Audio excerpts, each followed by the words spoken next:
Happy New Year. Happy New Year. I thought I should say that because I sense that some of you are waiting anxiously to find out if I'm going to propose a resolution. Another resolution. I'm not. A word of explanation, I think it was in the bulletin, but the reason this is coming about is that Nancy and I, just about a year ago, were asked on behalf of the snowbirds to get up and give one of many testimonials you hear about what it means to belong here. And in that, I fessed up to the fact that as a hybridized Christian, it's pretty hard to find a place that sort of fits. And how very, very glad I was to have discovered many years ago the UU. And so I thought I felt strongly enough about that toleration that I suggested to Reverend Ron, this is something you should do for a sermon. Faster than you can slap a high five. It came right back. And he said, that is one great idea. Why don't you do it? Well, anyway, for better or worse, I really felt that way, and I thought it would be kind of fun to be able to talk about this a little bit. The fact that it happens in the month cycle of forgiving and forgiven, I think is strictly coincidental. This isn't a plot of any kind. But I do think there's opportunities for these two things to mesh, and I'll try to mention a little bit about that a little later. For a subject which is probably not easily understood and harder perhaps even to live, I thought it might not be a bad idea when I confront something like this to take a look at definitions.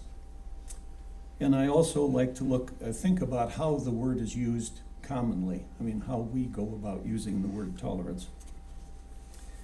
And Brainy quotes on Google is always a good source of finding out what wisdom there is out there.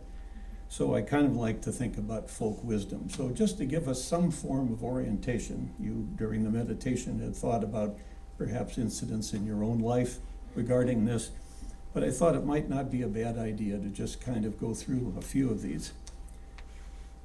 A definition of tolerance: a willingness to have sympathy or indulgence for beliefs or practices differing from one's own. And this I found fascinating, and I'm going to refer to one of our congregation who had an example of this. The allowable deviation from a standard. In a visit with Comrade Paul several weeks ago, he mentioned when I suggested this just casually in conversation that he had some experience with being a machinist, or having had experience with a machinist. And he said that the tolerances with which he had to work were a thousandths of an inch. The device to measure the tolerances had to be accurate to 10,000ths of an inch. Common usage. When we visit with our friendly financial advisor at Edward Jones, he reminds us that risk tolerance is a really, really important thing for people to understand. Some of you may be familiar with the Southern Poverty Law Center, do wonderful work.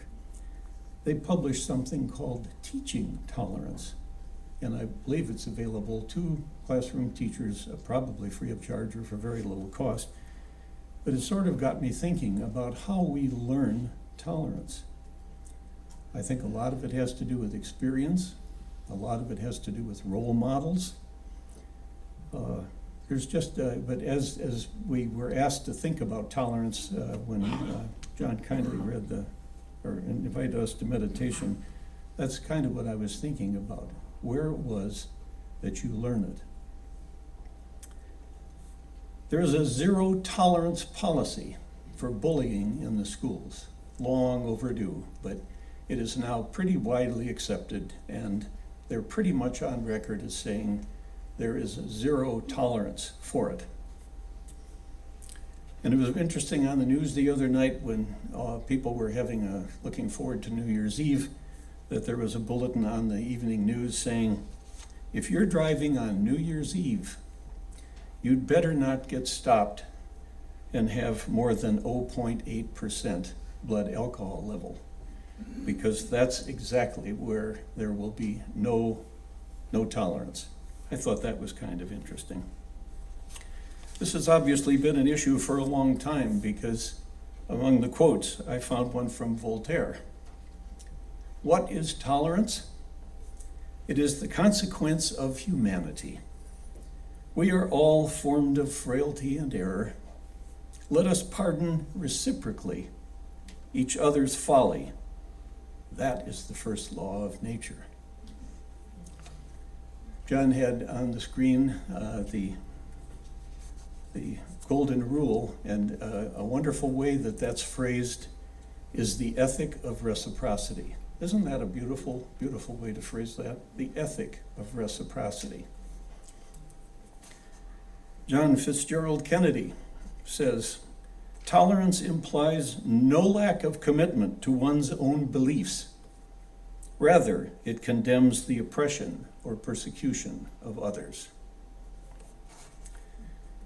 And another one from Joseph Osborne. Tolerance is the positive and cordial effort to understand beliefs, practices, and habits without necessarily accepting or sharing them. I think that's a pretty good definition in terms of how you look at this, which is really the thing that impressed me so much about it to begin with.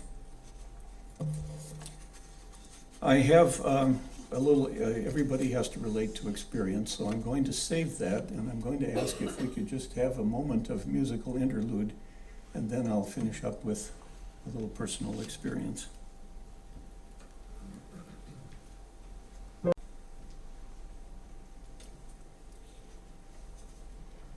For the last nearly decade of my career, I served as a mediator. Now, I suspect all of you know what that means, but mediation is where parties agree voluntarily to come together to talk about a dispute in the presence of a third-party neutral, which is the mediator. Sometimes it's confused with arbitration, which is where people agree to have a fact-finding, and the arbitrator renders a judgment, binding or unbinding, usually binding, on the parties, but they agree that they will go with what it is. Mediation is not that. Mediation serves as a facilitation role for people to solve their own problems. During that period, we could go on with a litany of the types of conflicts that occurred, but it's everything from custody disputes to community disputes to church disputes. The gamut, business disputes, family disputes. And so during that time, we had the opportunity to serve as mediators for a wide variety of interpersonal problems. But with the indication that they were volunteering with certain basic ground rules to be able to try to resolve the issue.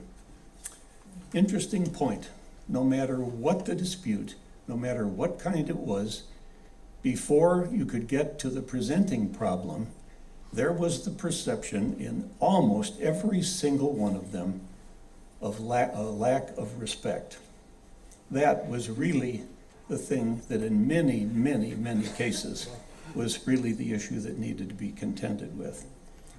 And in fact, until you could address that issue, there was no way you were going to be able to get them to start attacking the problem instead of one another and try to come to some kind of conclusion and resolve the issue. In most of the cases, they could do it, but in all of the cases, nearly to the letter, the issue of a perception, and I use the word perception advisedly, a perception of a lack of respect. So that is sort of sets the tone for tolerance. I'm bold enough to actually have my own definition, so I know you're all waiting anxiously. But it occurred to me that tolerance is really the point at which principle intersects with the relationship with the people. There's until you can reconcile how strongly you feel about something as a matter of principle and relate that to how much you care about the continued relationship with a person, it probably isn't going to happen. But tolerance to me is that point where they come to the conclusion where they're either going to participate in good faith to solve the problem, to preserve some semblance of the relationship that they have, or even the broader relationship that those people have with a community of some kind. And so I shamelessly offer my definition of tolerance as the point where principle intersects with the relationship between the people. Now, it seems to me that there's something on PBS News called the underreported stories. They're in conjunction with a little college, I think up in Minnesota, maybe a Catholic college. I think it's St. Catherine's, I'm not sure about that. But anyway, PBS has teamed up with them to talk about underreported stories. I would recommend to them that they take a really good look at what goes on in Unitarian Universalist churches. For some particular reason, they have gone unnoticed, and I think it's our phobia about proselytizing. I really do.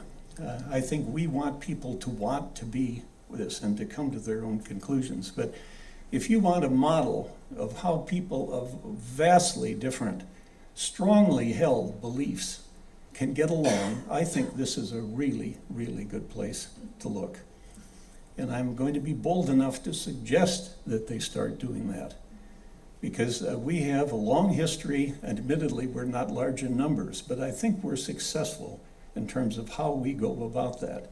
And it has, there's a lot of talk these days about best practices in terms of medical assistance and various programs and things. I think they could take a real page out of what many of you already looked. Inside your bulletin is printed our overall principles, the inherent worth and dignity of every person. I think we really act like that. Justice, equity, and compassion in human relations. I think we really work at that. Acceptance of one another and encouragement to spiritual growth in our congregations. Individually, it doesn't have to be a template. You can do that.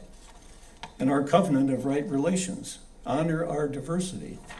I think we do a pretty good job of that, and it seems to me that somebody really might do that. Several years ago, we were inspired enough as snowbirds to go back to our little community, and it's a very small town, 9,000, little college town of Grinnell, Iowa.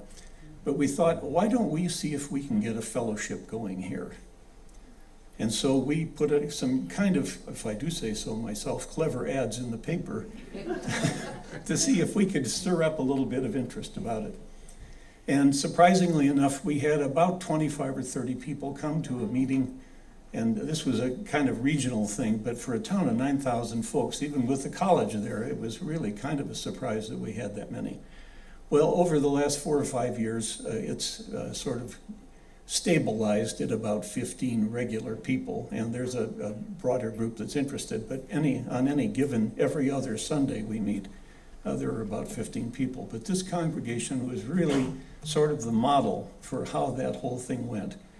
And our services, we obviously have no minister, but our services are sort of patterned after the Finding Heart groups that we all enjoy so much in this particular setting. But at the time that we convened this group, there was a really nice note from the local Presbyterian minister, a woman that we know well, and a place where Nancy had particular connections. And she said, I'm so pleased to see someone taking the initiative to start a place for those people who need to find a place where they can have a religion of their own. And I thought that was really inspired. That was a pretty successful church, but she was interested in people's spiritual well-being and knew that there were a lot of people out there that didn't fit any particular mold, but they didn't really have anywhere to go, and I think she saw UU as the place for that. And so I'm going to be most encouraging to the dream team and the people that are thinking about looking at a larger facility for this. There are going to need to be people to fill it.